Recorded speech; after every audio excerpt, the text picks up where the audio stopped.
jongka senka Tungka jinshi shapursha nokshu Akatma badu bangwan Dushin Lajin dashan dampurshan nokshu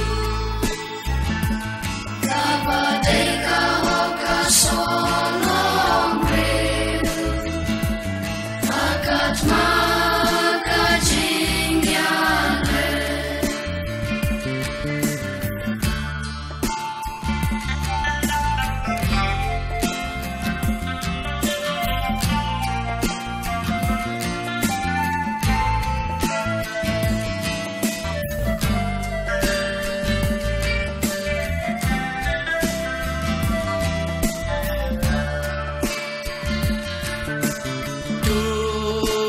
Shim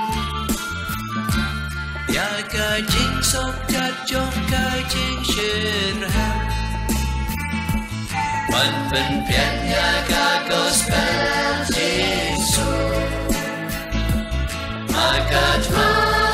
badu bangwan Dushin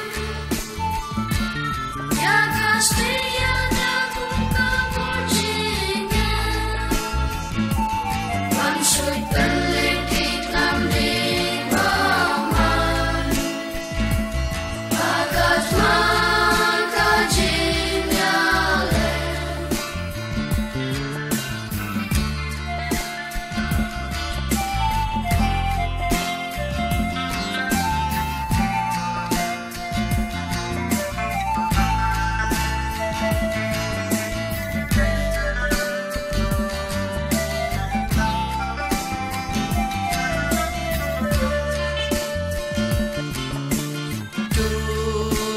Shim